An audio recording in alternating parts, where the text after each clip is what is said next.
crispy, smooth, and tender. And I'm not talking about you. Frying chicken in vodka apparently makes the crispiest fried chicken in the world. So let's find out. All right, so this is from Tasty. We've done some recipes from them before, some quite bizarre ones, but they tested 50 different fried chicken recipes, and this one came out on top. It needs an overnight dried brine. I have just bought so much chicken just as the supermarket shuts. They only had a massive pack of drumsticks like that. I've got so much chicken, it's got its own passenger seat to itself. Right, I'm going home to dry brine. So this is me in the kitchen, very relaxed last night with my woolly hat on, no lights on, just proper chucking this dry brine together so I can get it made. Boston was a little bit inquisitive. Mrs. B was doing yoga. Look at this. Hello, Mrs. B. Why have you bought so much chicken? Why is Boston trying to do the downward dog? And for reference, that's it right there. It's had a good night. I really hope this isn't just me, but I thought a brine had to be wet. I thought a dry brine was a dry rub. Maybe it's just another phrase for that. A dry brine should make it juicy, flavorful, tenderize the chicken, and also give it crunch. It'll impart a richer, more intense flavor directly onto the meat because of the close contact between the rub mixture and the meat itself. Whereas something like a wet brine, for example, buttermilk. If I was doing this recipe normally, I would soak chicken ideally in buttermilk overnight, but we use that later in the recipe. So let's show you how I did that dry rub in actual daylight. Ingredients for the dry brine are very simple. We have got some salt, onion powder, garlic powder, a lemon, and some pepper. All of that is our dry rub. All very normal ingredients, which of course you could probably tweak. Lemon is probably optional, but that lemon pepper vibes. There is a surprise one for the wet ingredients in just a bit, but let's get this together. Look at that, those little strands of zest falling on there. This actually smells really good, to be fair. Despite having a shower last night, I went to bed smelling of lemons, which wasn't too bad. It smelled like a can of Sprite. A little bit tangy on the nostrils, but we'll take it. Behold my tray of chicken, which will feed me for the next month. However, if this recipe is good, it's probably not gonna last very long. So for our dry brine to go onto this perfectly, we want to get the chicken nice and dry too, so it adheres to it. If it's too wet, the moisture will just kind of start to make it work already. You obviously make sure you wash your hands and all that, but I can see, like, as I'm like patting it, you're drying it out and it's sort of going more tacky, like ready for seasoning. And just sprinkle it generously on top. Get both sides done like that. Oh my goodness. And it is clinging to it really well. You can press it in as well, apparently, a little bit. Oh, beautiful. Check that out. Look how coated that is.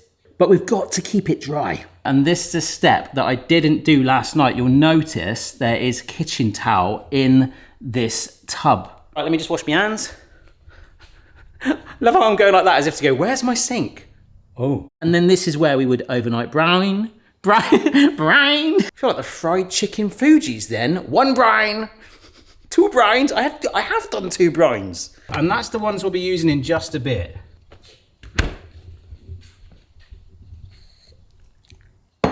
All right, the coating has sort of 2 elements to it. One kind of standard stuff. So we got some plain flour, onion powder, garlic powder, good shimmy of salt. That is some salt in there, wow. And the most interesting thing out of it is baking powder, which I thought would make it sort of bubble, but apparently it stops it going soggy and gives it like a nice airy texture. There we are.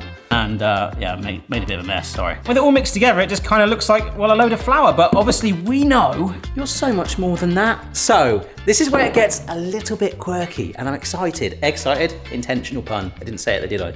Sorry, I still just can't get over how a dry brine, we've taken the moisture out of the chicken with a kitchen towel too, we've dried it all out, will make the chicken juicier. Eh? If any of you know, like, the science with that, do let me know.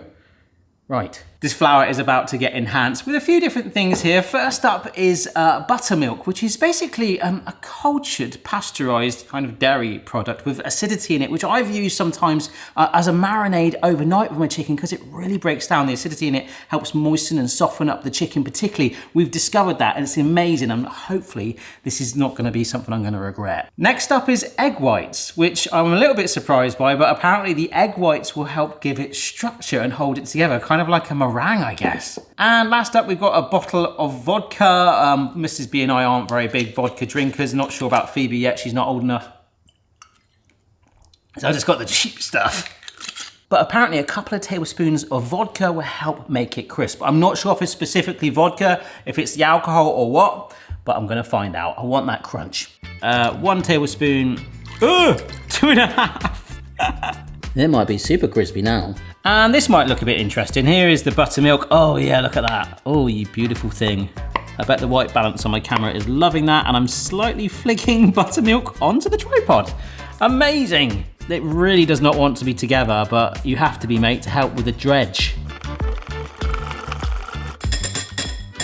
Oh, I've forgotten a step. Anyway, I've got my budget 40 quid fryer, tuck, as we know.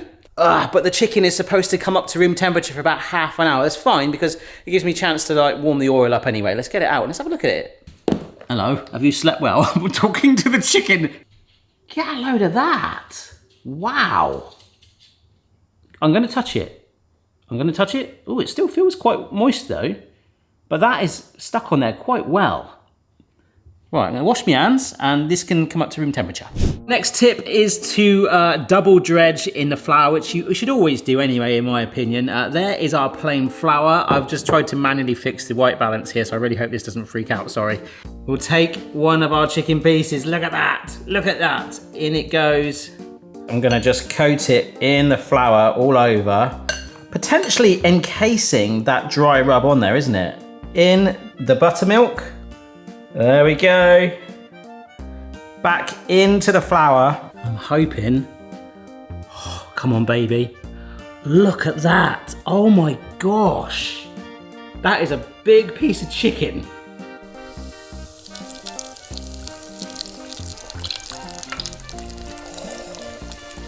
About 7 minutes. I've done 3 more bits of chicken. One is in the bowl with the flour. I did a plate with some extra flour on there. I think this is ready. And I'm just putting a board here with some kitchen towels so I don't drip anywhere, but there's another final hack. Look at that. Oh my goodness. Let me get right in on that. Ah, that is absolutely gorgeous. It feels crunchy even from just holding it on the tongs. So, oh my gosh, this is the thing. I don't want to put it down on kitchen towel. This is what I would normally do, but apparently, just stay there. Placing it down on a wire rack like this will stop it clinging out and ripping some of the coating off on the kitchen towel. But my word, that looks incredible. Oh my goodness. I'm actually quite surprised by that. When I did the buttermilk, I was like, oh God, that's gone a bit weird. Right, I've got 3 more to do. Of which, like I say, oh my goodness, I'm doing one at a time. I'm dropping it in slightly, like that. Just to let it hopefully not stick to the bottom of our basket. But blimey, this smells and feels incredible. I don't know if it's just gonna be the coating that's good. But it's you know, sometimes when you fry chicken, after like a minute, you just go like, oh, it's all soggy and stuff. This is holding it. Wow. Seriously, this is a very cool piece of chicken. Check that out. I mean, check that out. Okay, out of the 3, this is still really, really hot. Please make sure it's cooked through. This one is definitely my favorite because it looks a little bit like a snowman. Most importantly, always make your fried chicken look like a snowman. Right, let's go. That's the coldest piece and it's still crunched. Oh my gosh. I didn't actually get any of the chicken yet, but the lemon zest just boom. I need to get some chicken. Oh, that really is like really soft and juicy and delicate. It's almost like, tastes like a salmon, like so delicate, like it's flaky. That is absolutely outstanding. In the words of The Rock, what's the lesson? What's the takeaway? There isn't one. I was thinking, oh yeah, maybe an overnight soak in the buttermilk, but there is something absolutely gorgeous about that. It just falls off. I mean, maybe we've potentially just fried egg whites. We've made meringue. Oh, I really hope that is picking up the crunch. Yeah, part of me really wanted this recipe to fail so I could improve it, but I think that is the best I've ever tried. However, if you have got a better recipe or suggestion, let me know down below. I'll take it on. Hope you enjoyed the video, and I'll see you soon. Ciao.